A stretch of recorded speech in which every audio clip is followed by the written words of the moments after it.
Today's resource is The Seven Factors Contributing to American Racism, article by Sandra Fetter, original research by Stephen O. Roberts, a Stanford University psychologist.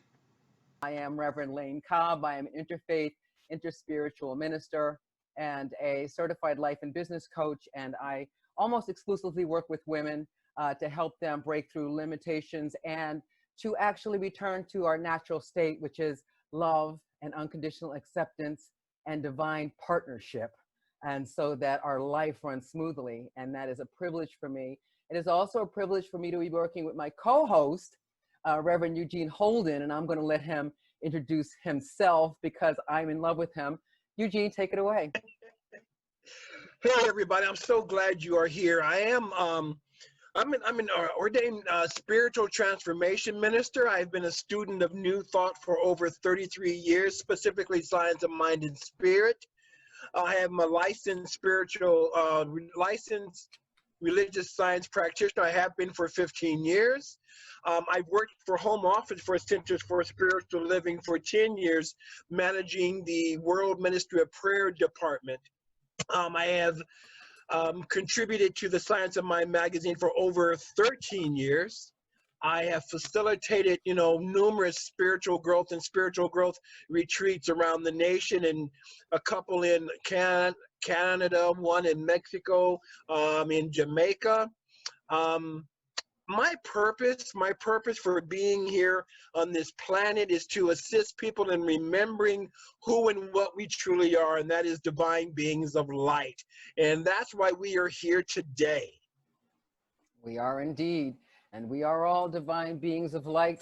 And as I said, Eugene and I actually connected on that heart level, met several months ago through a mutual friend, and we found that we were really very much affected, as we all are, by what is happening in the world. And it's hard not to be, right? This cascade of whatever's going on. But particularly around the death of George Floyd, when that happened, we found that we were compelled to get our voice out there and say something. And we realized that there are so many people that want to say something at this time and perhaps don't feel comfortable, don't feel safe, don't know what to say. And we felt it was important to give folks a platform to be able to express themselves about this race issue in the United States, and perhaps brainstorm on some solutions in a safe and loving environment. And that is exactly what this is. And so our topic today is the psychology of racism, which I have found to be extraordinarily interesting, and we hope you will as well. But before we go ahead and start the conversation, what I'd like to do is just let you know, we have just one rule here on Race Talk with Lane and Eugene, and that is that we are respectful of each other, and that this is a loving and safe space. And so at some point we might have to agree to disagree, because that's what happens when you talk about hot button issues, especially something that is this close to the heart and really just affects us on a visceral level. Eugene, go ahead and take it away. You decided that you wanted to talk about the psychology of racism, so forth. Why don't you give us a little bit of background about what this is about? Yeah, so again, as Lane was saying, thank you there, Reverend Lane Cobb. When we began talking about this, and the mutual friend that we met through his online, hello there, Io, and as Lane and I began to talk about this, we were speaking about, and so what would be the first episode, or what's the first segment that we want to dive into? And we talked about the psychology of racism, but not so much the psychology of racism, but the psychology of American racism. Now, I'm speaking that knowing that this systematic thing called racism is not only in America, but here we are in America. It is a worldwide thing that's been going on for so long. But I want to talk about the American psychology of racism. And doing some research, we find that American racism is alive and well. And I was reading some stuff around this, and some of the things that I talked about and came across was this: that that Martin Luther King Jr. dreamt of a United States in which children of all races could join hands as equals. It's been over a half century, and this dream has yet to become a reality. You know, as we know, there's stuff going on. Now, here are just a few examples. White students are perceived as more compliant than students of color, which decreases their likelihood of being expelled from school.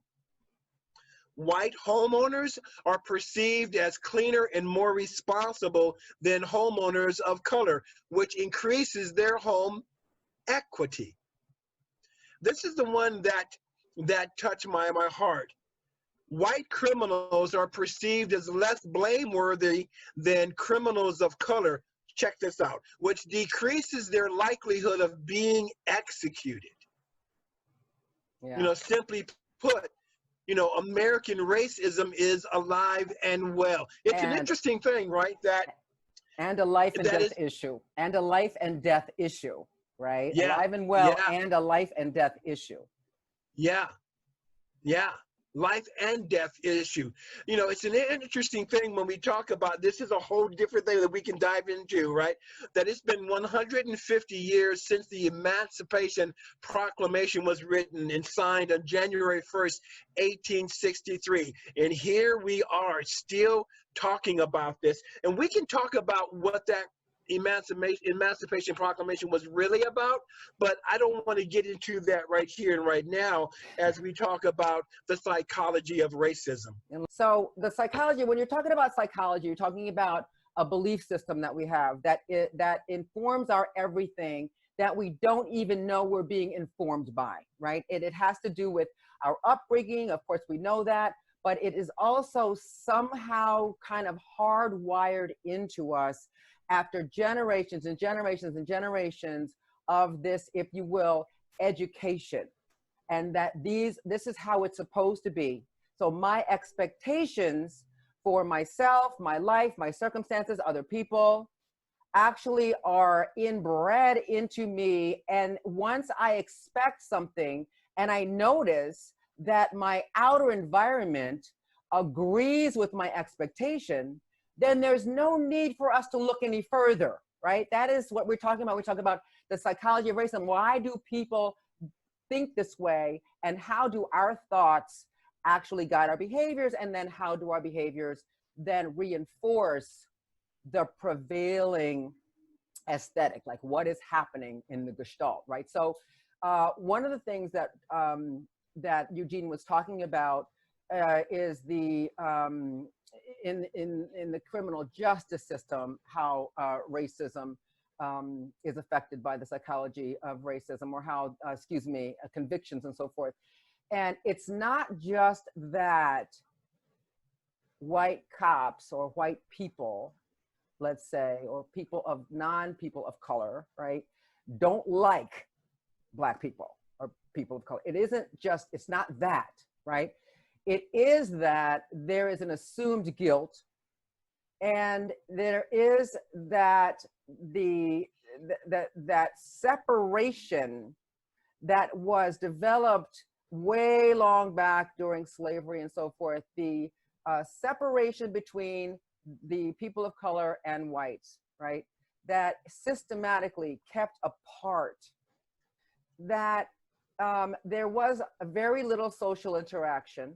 And what that led to was that that white people made up stories about Black people, and Black people made up stories about white people, because that's all they could do. There was no real interaction, and any interaction that was there was pretty negative, right? So there is that.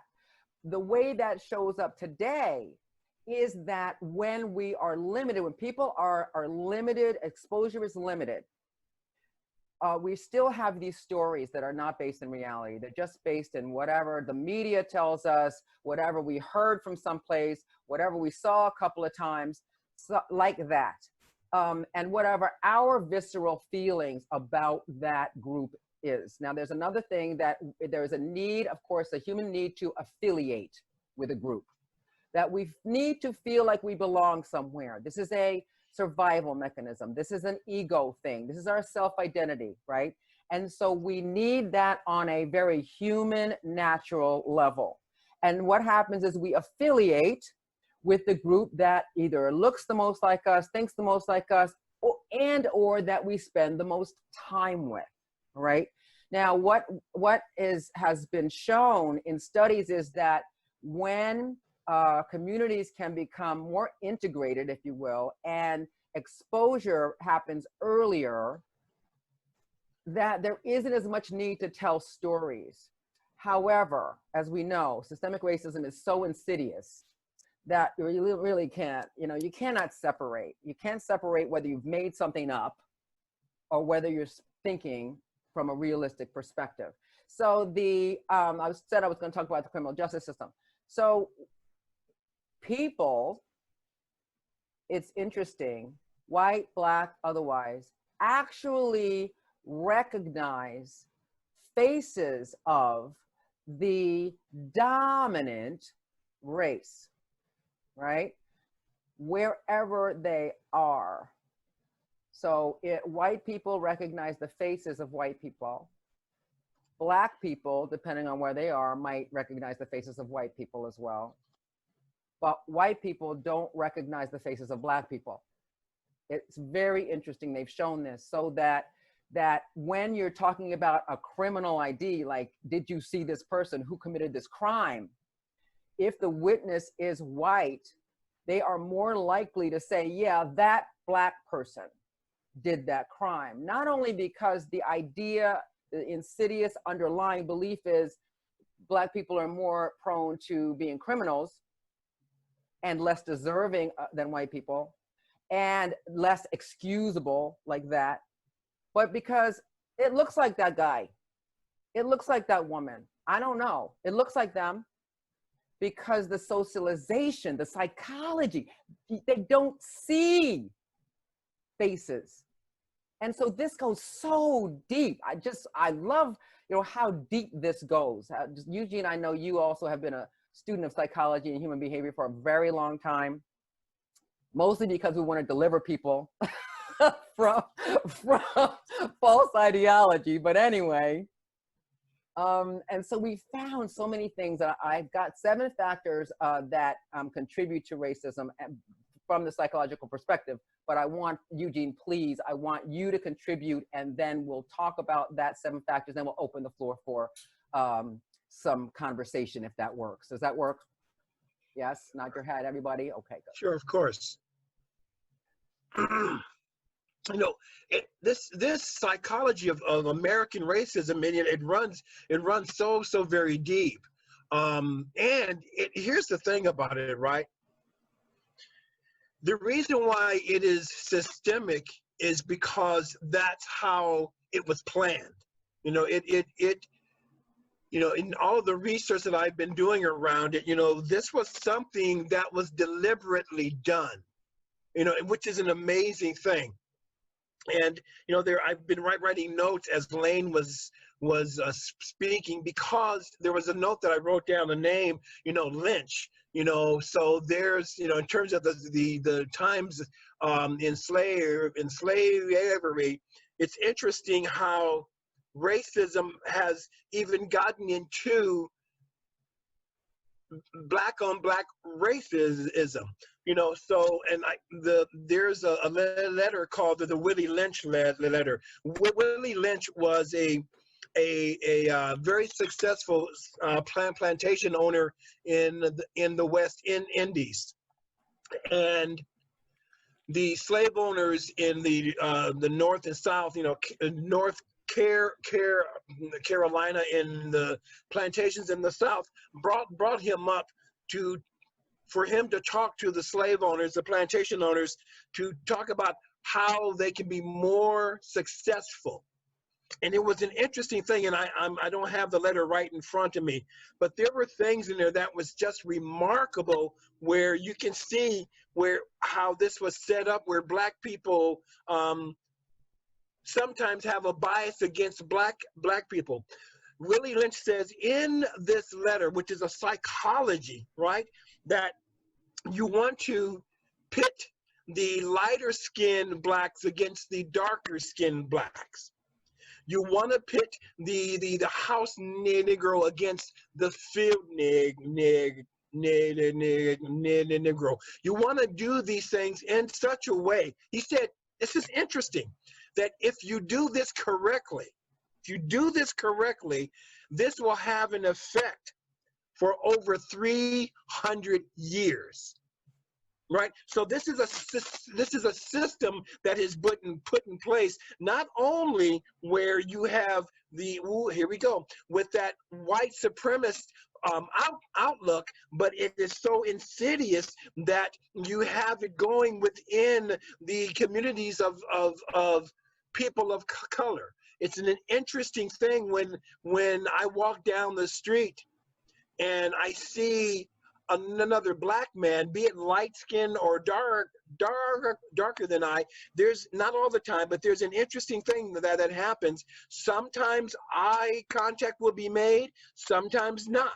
Sometimes there is an acknowledgement, sometimes not.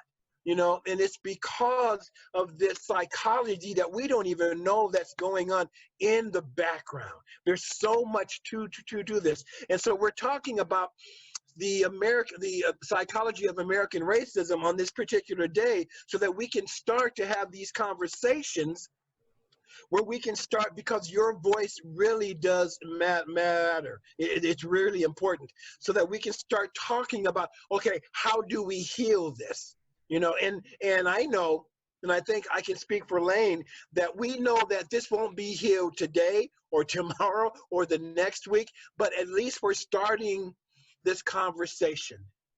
And Lane? and the more people who are talking about it, you know, the more, the faster it'll be healed. And one of the things, as I said in the beginning, is that we have such a hard time talking to each other because it's such a sensitive subject. Everyone is hurt, right? And that is part of the psychological functioning. The pain of this on both sides informs our ability to actually come together and talk about something, right? So there is, if you haven't read the book White Fragility, and I don't remember the young lady's name, but man, what a book. I would say please write that down and read that book. You can also get it on Audible, because I listen to my books. She really breaks this down on such an intricate level. It's just clear as a bell. And for your friends, for your white friends and others, and even your friends of color who don't quite get the depth of this, recommend that to them as well. It just talks about how insidious this is, and what Eugene was just saying. This is on purpose. And that many times what I recognize, as Eugene was saying, and what people of color do not understand, is this psychology of racism is not only a white problem, right? It's something that we need to kind of recognize and see ourselves in action. What are we doing? And then what are we thinking that has us doing what we're doing? And then what are we feeling that has us thinking that, right? Because it's all based on fear. Fear of others, fear that we will not survive. And so when you set people up, your survival depends on you making this person subservient, pushing this person down. So because there can be no up unless there's a down. There can be no good unless there's a bad. There can be no white unless there's a black. It's like that, right? You cannot make yourself feel better unless you're making someone else feel worse. This is part of the psychology. And yes, it was done on purpose and has been done for generations and generations and generations. And what has been proven from the psychology of racism and the effects of racism on subjugated persons is that there is a mental illness that happens. The fight or flight mechanism, because of the fear, stays in place, right? So you've got this hormonal condition this stressful condition, we know that this stress, ongoing stress caused by this systemic racism actually contributes to ill health among people of color. This is one of the reasons why we are so susceptible to diseases and that our death rate is so much higher than that of our white brothers and sisters. And so the insidious nature of this is why we must actually look at what is underneath everything. It's not going to be enough for us to accept that someone says, okay, I'm going to sign a bill that makes it illegal for a policeman to do a chokehold. Okay, great, thanks. You know, it's not the public policy is not even enough, right? It's not enough to have something coming from people in power, number one, because the people in power have a vested interest in only doing this much to quiet us down, right? Let's placate them. It is like the plantation. All right, let's just give them enough. And by the way, let's give these people more than these people. Yeah, I know they're all black and they're all bad, but we're gonna give these people more than these people, so it's like that. Let's put them all in the ghettos. Let's take away all their resources. And it is, so if you cannot see that this is on purpose, then there's blinders on. And we're gonna talk next week about hidden bias. We all have a hidden bias. Like, it doesn't matter what culture, it doesn't matter. And by the way, there is no biological basis for separation of races. Like, there's no biological black and white, right? It is a construct. Race is a social construct that has been in place forever. Everything is a construct. I remember so very clearly walking down the street. So, you know, this is like the mid 60s. I was very young. I was very young in the mid 60s, but I remember walking down the street with my mother in Pasadena, California. And we were approaching this white woman, and my mother said to me, I remember this so very clearly, do not look at her in the eyes, do not make any eye contact, and don't say hi. Right now, me being a young child, I didn't know what that was about until after I grew up and began doing some more research on this. And I realized that how my mother must have been raised was, don't make any noise at all because you will get in trouble. So with that being said, as we open this up, I just want to remind us, right, that we want to be respectful of each other's viewpoints. And we want this to be a civil and inclusive dialogue. Your voice really does matter, and we want to hear from you. And sometimes we may just have to agree to disagree. But the only way that we can start on the path of healing is to open up the conversation. Eugene, can I also say that there's a couple of things in the chat already before people start dialoguing, is that Io and Carla both shared that Robin DiAngelo is the author of White Fragility, and you can find her also on YouTube. So I just wanted to say that. Well, thank you so much for hosting this very necessary conversation. And you, the two of you, have given so much food for thought and so much to react to.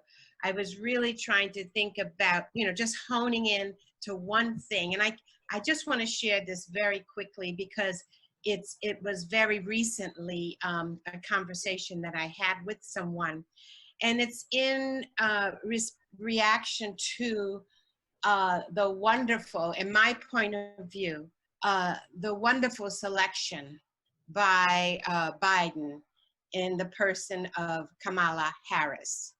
Um, I'm thrilled that he chose a woman of color, and there are things that I appreciate and respect about Kamala. The comment that I have is that I was saying to someone, isn't this, I'm excited about this, it's wonderful. And the response was, but she's not really, Black. She's got all these mixtures and this and that and the other. And I'm like, and in my head, I was like, we can't split hairs like this. We know and have learned from years, that you have, a drop of Black blood, you're Black. She's not going to be treated any differently because of the addition, of the expanse of her family's culture. And I thought from that person's response that is Anglo thinking. That is Anglo thinking. That's where that originates from. And as you were saying, the need for us to develop, to have this hierarchy. It's exactly where, this was such a perfect example. And when you were talking, I said, this is just such a perfect example. And we certainly, and I'm talking, when I say we, Black people in America do not need to have cause to separate ourselves, to categorize ourselves. And I feel I know where that stems from. We need to really take a very close look at the actions and what people say, and try our best to understand, where does that come from? Where is this coming from? This need to say, well, they're not really. I mean, it was done with President Obama also. Yeah. Oh yeah, not Black enough. Yes, absolutely, yes. Come on, let's not do this. This is, yes. Yeah, we know absolutely. we are a very diverse people. This is this is the richness of of us too, that we are, Well, and the truth is that, the white hierarchy, it's kind of like holding on with your fingernails, just because they know that that Black people are a serious majority, that people of color are a serious majority. And so it just, with everything they have, they will continue. They are not going to let go. That's why I said, this conversation and the activism that's happening now has to continue. I'm so pleased, and I know we all are, that we now see these young folks, these white folks, up there saying, all right, but can you imagine if George Floyd's murder was not filmed? Do you know that none of this would be happening? The only reason this is happening is because they saw that man's knee on that man's neck for 8 minutes. If they had not seen it, they would have been able to say, that never happened. Oh, come on. Or he must have been doing something wrong. He must have deserved it. Like that is that psychology that keeps systemic racism in place, right? Yes. They must have deserved it. That's too fantastic. And Black people die every day. Yes. Yeah. It is an interesting thing. I want to read this this chat that Cheryl Troy Joseph put in here. Internal racism from within the Black culture, by saying that she is not Black enough. Right. So it's an interesting time that we are living in, right? I had a student who is from South America. I can't think of exactly what country, who is darker than I am, and she was saying that her mother still says that she's not Black. But where this comes from is the picture, the psychological picture that has been painted, right? So but this is why we are here today speaking about this, because for me, It's not so much about diversity and inclusion. Diversity just is. I mean, look at all of the different people who are on the screen. Diversity just is. So what we're really talking about is inclusion. People want to be, we want to be, everybody wants to be included. Cool. I don't want to, I want to call on somebody, but I don't want to call on folks. So,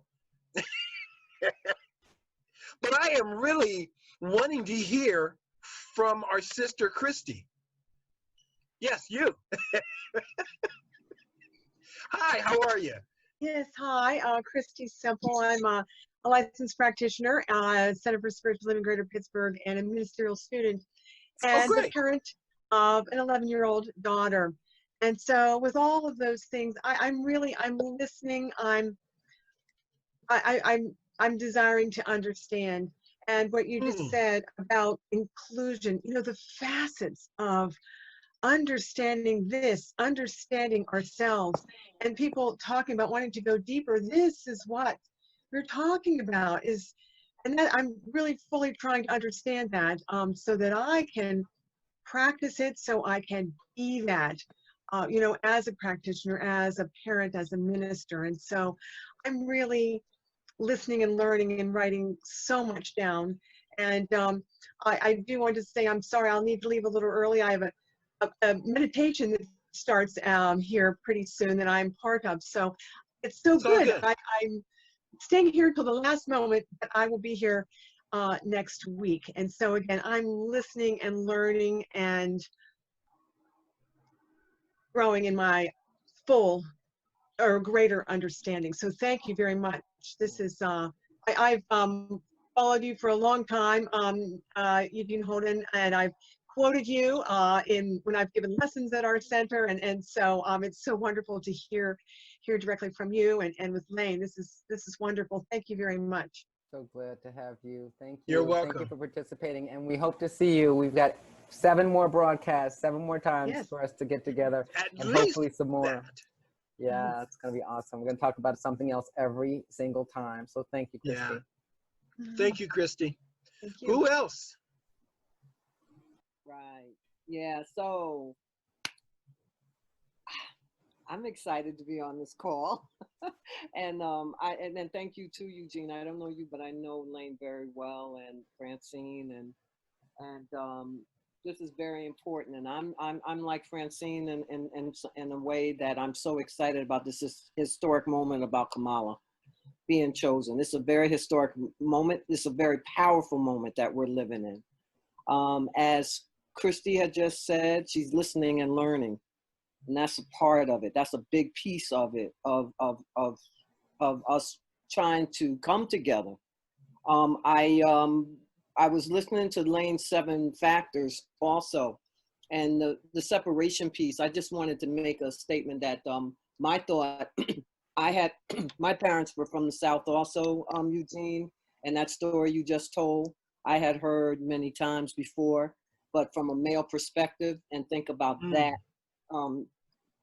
Christy, this is a good point, that Black men could not look a white man in the face. I didn't hear from, so if that's very powerful on the fact that I didn't live at that time, but I feel like my soul was there some point, because now the way I feel is what I'm saying to you, that if you cannot look a man in his eye, in his face back then, how is it that you can look at him now without being struck down? That's not good. So the separation part, as I tell young people today, our youth, like anywhere between middle high school and young adult, we don't know our history. That keeps us separated. And Lane was right, you know, we must be able to come back together. And the hierarchy will still continue to be there. Isabella Wilkerson just wrote a book that was released last week called The Caste. And I heard her on NPR on 2 interviews. And this is exactly what she's talking about, as Lane was just speaking about, as hierarchy, that people feel entitled. And if you take that power away from them, that's where it caused a lot of problems. And it's been said that by 2024, it's that whites will not be the minority anymore. So there's a lot of fear out here right now. It's we don't all need fear. Yeah. And I just ran into I went to an all white school in the community, which I still live in for about 60 years now. And has changed me a lot, still living here, knowing that I never really had to, I was called the N-word one time. I can't even say the word. I just say N-word. And in 5th grade, but I didn't see color then. And I smacked the person. And my mother, I remember telling me that she tried to explain to me, working for a white judge in the South, taught her that word is just an ignorant person. So if you're not taught and listen and learning, we'll always stay in this you know, but I have hope. I think that things are on the brink of changing. And this right here is a start for us in Westchester. So I'm happy to be here. And I'm so happy that you and Eugene did this. You're welcome, honey. Thanks for being here. Thank you to everybody for being a part of the solution, right? And I wanted to tell you also, guys, that we will send you some more resources, okay? So you will be receiving some emails from us. Hopefully that's okay. I'm not putting you on a list to do that.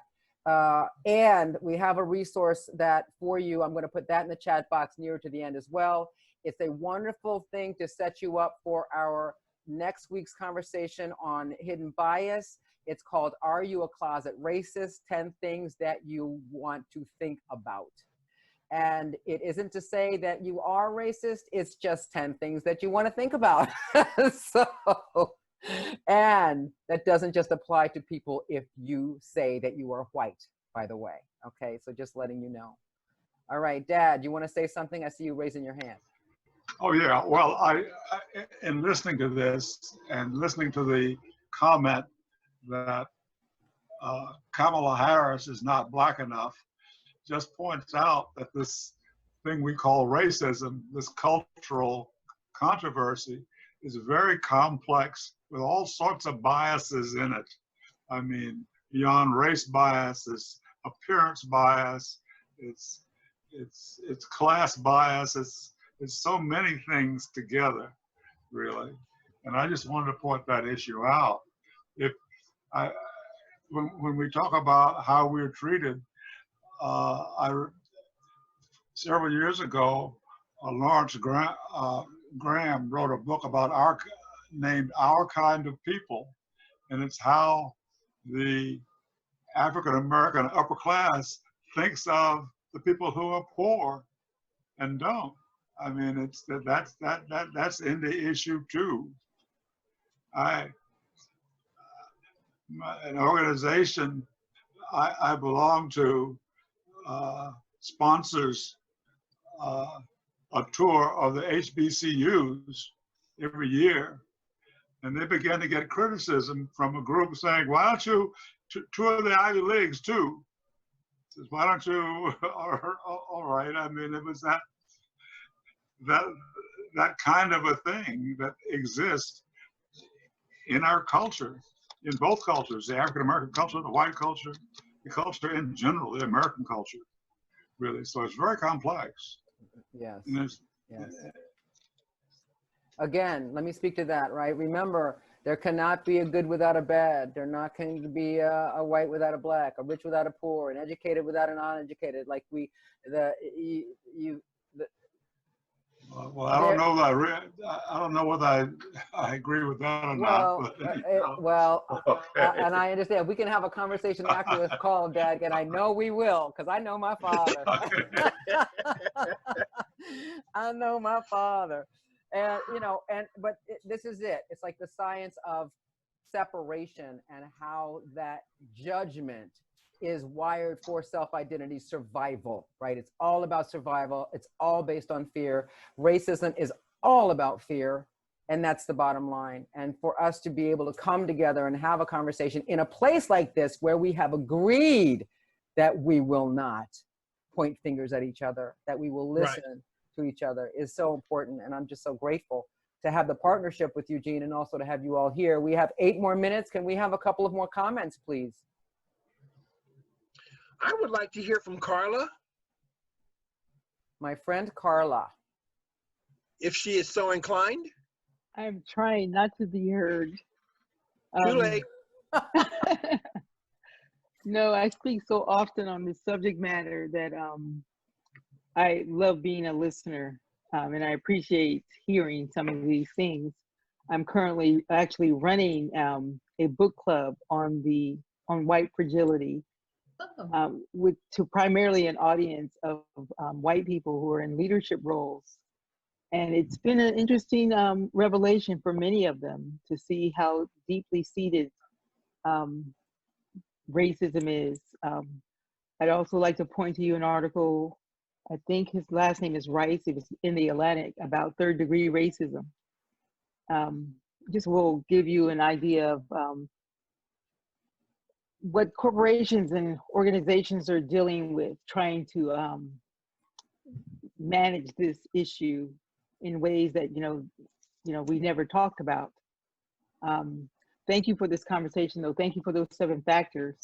I actually may, if I can put this out here, invite you to actually speak to this book club about those 7 factors in particular, because I think a lot of this conversation has to do with how it starts at home, how we teach our children, and how it manifests itself in our own personal lives. Because you can't separate who you are, really, from your workplace. And the fact that it's so far in our workplace where, honestly, a lot of white people do not understand how prevalent it is until you point it out. I had a conversation this morning, right before this meeting, which is why I was late coming to it, where I had to tell a white colleague of what it looks like when you're always meant to feel like you are other and unseen. And point out a particular conversation that took place. A hard conversation to have, but one that had to be had. And I specifically said that in order for me to walk authentically in this relationship, we have to have this conversation. And I had to wait for the moment to say it, because when I initially felt it, I felt it so strongly that I knew I would say it the wrong way and I would not have been heard. So I just invite each of you to have those conversations, even though they are difficult. But it starts by planting that seed and tell people to think outside of the way you normally think, because you have to have those conversations to make this work. We do. Thank you, Carla, for the work you do. You do a lot of good work, and I know that's, you do a lot of good work. Thanks for taking the time to be on this call. So one more quick comment, Eugene, what do you think? One more quick comment? Hi, this is Come Jeff on. Tomlinson. Hi, Jeff. Hey, Jeff. Hi. Lane and I talked a little bit last night about, and my question was about reflective process. I'm a healthcare professional, and we talk a lot about advancing our skills in healthcare through reflection of our practice. And I've been thinking about how to apply that in being more aware of implicit bias and white supremacy and so forth. And Lane's response was that that's a starting process in itself, but not the end all of the process. I was wondering if you could speak more to that, and what is the process for us to be more aware of our biases and our racism in us? Actually, Jeff, that hidden bias and racial bias and all of our ism bias is going to be our topic for next week, next Wednesday. Okay. So that might be a good time for you to bring that. We can talk about that much more in depth. Right. But thank you for bringing that question, because it is important, because as I said, baby steps are important, but also every step after that. We cannot just stop with that first step and said, boy, that felt good. And I think that's why Eugene and I started this conversation about what we needed to bring as a platform for folks to be able to take multiple steps to feel more comfortable with taking these conversations out into their communities. Io Resmus Menachem is in the chat box. That is another resource. So Eugene, we've got 2 minutes. What do you want to say, bro?